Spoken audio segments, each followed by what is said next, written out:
semis. Kaso lang nga, nung game 2 ng semis na na-spray niya yung ankle niya, kaya ngayon he's just watching from the sidelines. Ang sabi nga niya sa akin, grabe, sobrang mas nakaka-nervous pala pag nanonood ka. Parang gusto ko na tumalon sa court, pero syempre hindi pwede. So instead of helping on the court during the practices, he tries to give tips to his teammates. Nico? Well, Peter, certainly itong Red Bull, they could really use the offensive versatility of Nahorda, who as a small forward also is a mismatch problem for opponents. Well, he's the only person I feel in that entire lineup that can actually match up with Mark Pingris. Height-wise, at saka athleticism-wise, siya na yung may pinakamagandang matchup kay Pingris. Kaya masakit na nawala ito si Leo Nahorda para sa Red Bulls. Pingris tagged with his third personal foul. And, you know, going back to Nahorda, you know, he's the complete package. I mean, he can hit it from the outside. He can score inside and can give you 10 to 12 quality points per game. In the meantime, here's Juti Valenzuela. Rayback chasing the ball, but flips it over to the wrong player. We are in the payoff period dito sa Game 5 series. This tied at 2 games apiece. And Raimundo almost lost the ball. Pinasa kay Pingris, and Pingris has been the man from the moment.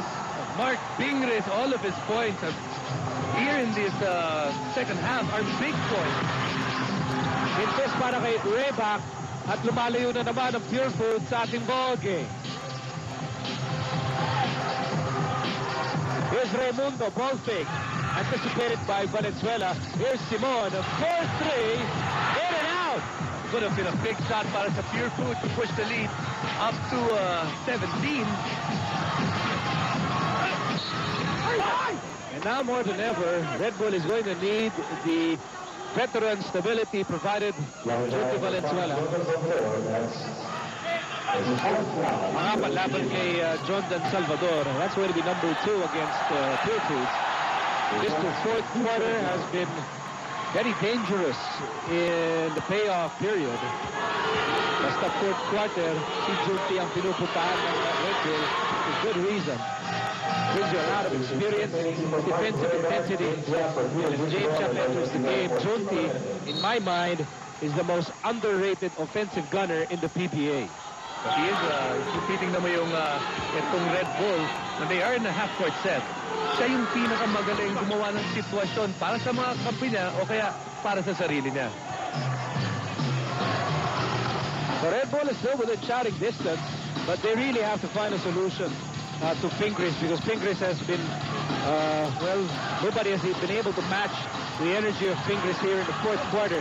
Kirby will miss. There's Pingris once again, but Pelisi says enough of that, and that's going to be last touch on James Yap.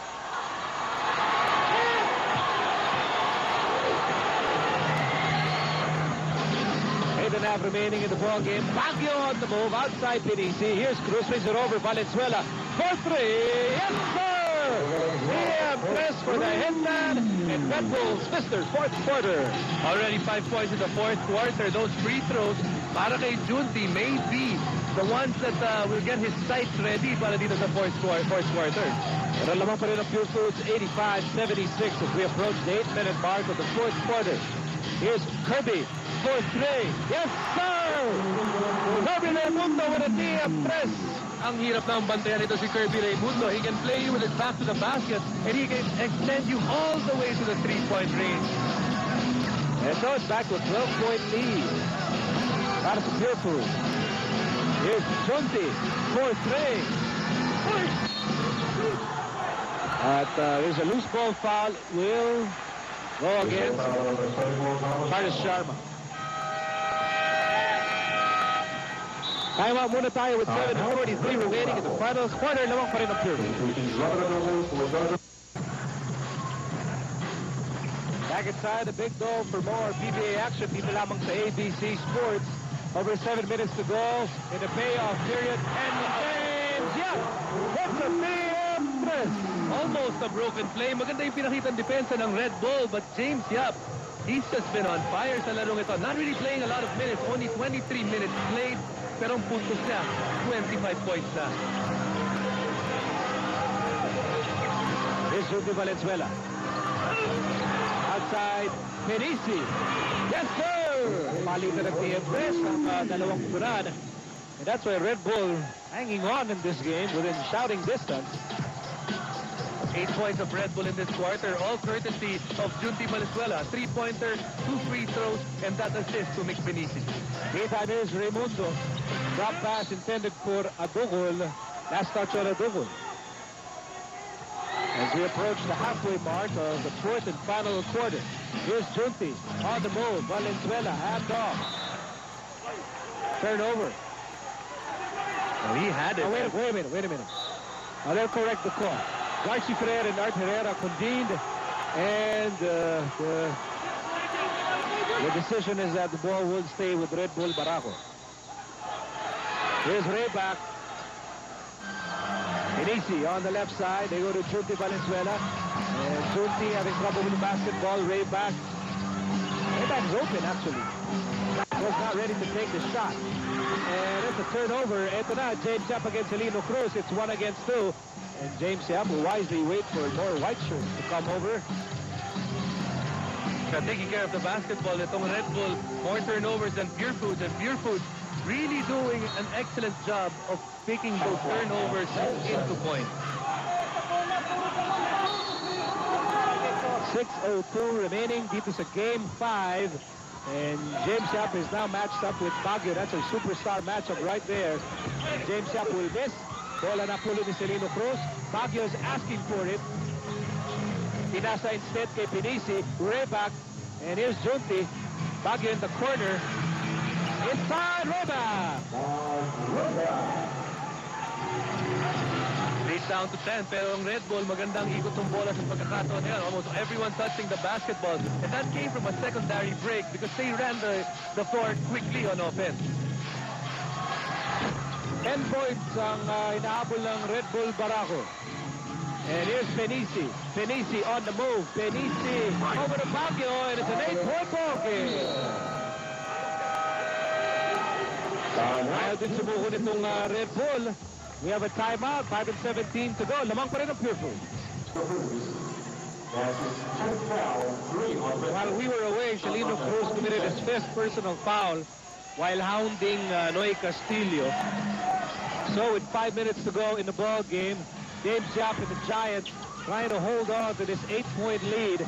Red Bull has other things in mind, especially Cyrus Baguio, who goes to Rayback, who misses the 3. Loose ball, hinabol Evangelista, but he went to Benici. And here's Rayback over to Benici. Bagong shot clock para sa Red Bull. They send it over to Skyrus. Skyrus for 3. No goal.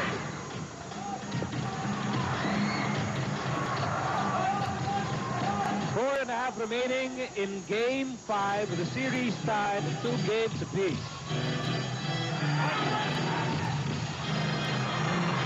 Kirby will miss the outside shot. Nagpapapigan ng bola. It will stay with Purefoods. Turn of Red Bull to change up their defense. Ngayon sila naman yung sumosona. And now they go back to man. Here's Castillo. Evangelista. Kick out. Kirby. 4-3. We can notice the last couple of shots of Kirby Raimundo. Front rim already played 40. Ang init.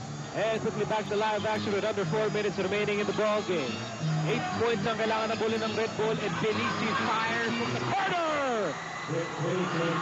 3-3 for Magno Slick Benici. He has 12 points in the ball game, and right now it's just a 5-point deficit. 3 and 32 remaining in the fourth and final quarter, and Raimundo attack goes to James Yap. No goal. Rebound para kay Benici. Celino Cruz on the move. 5 na lang ang hinahabol ng Red Bull. And Cyrus Baguio will miss. But there's a loose ball foul. Oh, tough miss. Heartbreaking miss para kay Cyrus Baguio. Double whammy dahil yan ang kanyang pang-apat na personal foul. Well, one of the few times Cyrus Baguio was actually in the open court. Open. At yun, nagulat si Cyrus Baguio na ganun siya kalibre in the open court. Here's James Yap. James Yap on the move. Outside. Castillo! Oh!